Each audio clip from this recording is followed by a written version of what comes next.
একটা মানুষ ওদের ফ্যামিলির মানুষ আর জিজ্ঞাসা করে না তাদের সন্তানটা আজকে 3 দিন চলতেছে যে কই গেছে কি করতেছে, একটা মানুষ জিজ্ঞাসা করার মতো নাই আমার। আমার পাশে যে কি হয়েছে দাঁড়াবে এরকম একটা মানুষ নাই আমার। অপহরণকারীরা ওয়াসিমকে জানায় কাল সকালে শ্যামপুর থানা থেকে ওয়াসিমকে নিয়ে যেতে।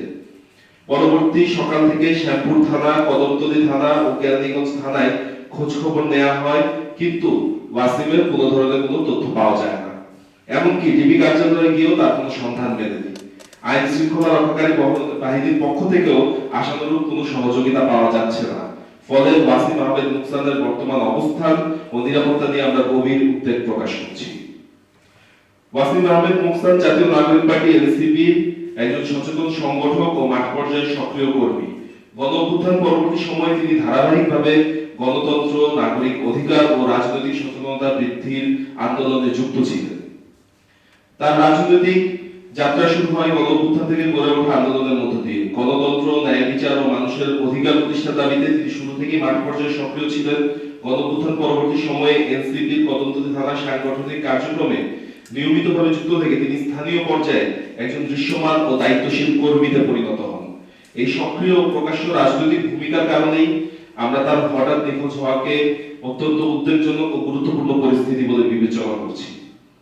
তিনি বিভিন্ন রাজনৈতিক সভা, কর্মসূচি ও সাংগঠনিক কার্যক্রমে সক্রিয় ভূমিকা পালন করেন। তৃণমূল পর্যায়ে দলের সংগঠন শক্তিশালী করতে গুরুত্বপূর্ণ ভূমিকা রাখেন। আমরা মনে করি একজন রাজনৈতিক কর্মী এইভাবে নিখোঁজ হয়ে যাওয়া শুধু তার ব্যক্তিগত নিরাপত্তার বিষয় নয়, বরং এটি নাগরিকদের রাজনৈতিক অধিকার ও নাগরিক নিরাপত্তার উপর সরাসরি আঘাত। এই ধরনের কার্যক্রম পতিত ফ্যাসিবাদী কায়দায় গুম করার প্রতিফলক, যার বিরোধিতা আমরা সবসময় করে এসেছি এবং এই অপকর্মের প্রত্যাবর্তন আমরা 24 জুলাই পরবর্তী বাংলাদেশে কখনোই হতে দেব না।